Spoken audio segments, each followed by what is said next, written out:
1000 pages, ça veut dire une écriture non-stop toute la journée, 7 jours sur 7 depuis votre bureau à Brooklyn? Oui, oui, plus ou moins. Je croyais que ce livre allait me prendre 6 ou 7 ans d'écrire. Et non, c'était 3 ans et demi.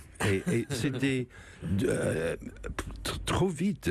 J'étais un peu étonné par ça. Mais c'est vrai, j'ai travaillé 7 jours sur 7, plus ou moins 7 heures ou 8 heures par jour, qui est normal pour moi. Mais je n'ai fait rien d'autre pendant ce temps. Pas de voyage, pas de lecture, pas d'entretien.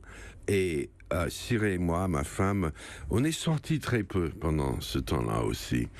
Alors tous les deux travaillaient sur nos projets et 3 ans, c'était incroyable. C'est ce qu'on appelle une vie monastique, Oui. Paul Auster, une vie de moine. Nicolas Caro, ce roman Fleuve démarre sur une simple blague. Eh oui, en fait, le point de départ de cette histoire, c'est une blague juive. Un homme nommé Reznikov quitte sa ville de Minsk au tout début du XXe siècle. Il part pour les États-Unis, il ne parle pas un mot d'anglais et on lui conseille de donner un nom américain une fois arrivé au service d'immigration. « Dis-leur que tu t'appelles Rockefeller », lui dit un homme. « Ok, bonne idée. » Mais une fois devant l'agent de l'immigration, Reznikov ne se souvient plus du nom qu'on lui a conseillé et il dit en yiddish « Ich hab vergessen », j'ai oublié.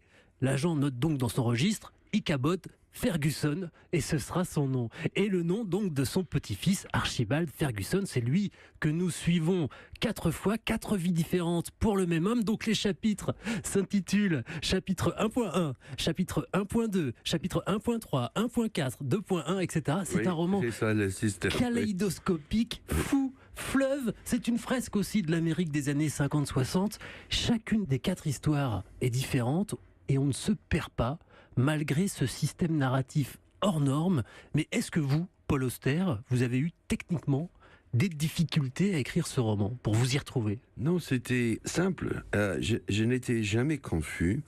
Et il faut dire que je n'avais pas un plan. C'était tout à fait improvisé. Le livre, dès le premier mot jusqu'à la fin. Chaque jour, je suis entré dans ma chambre de travail. Je ne savais pas ce que j'allais écrire ce jour-là.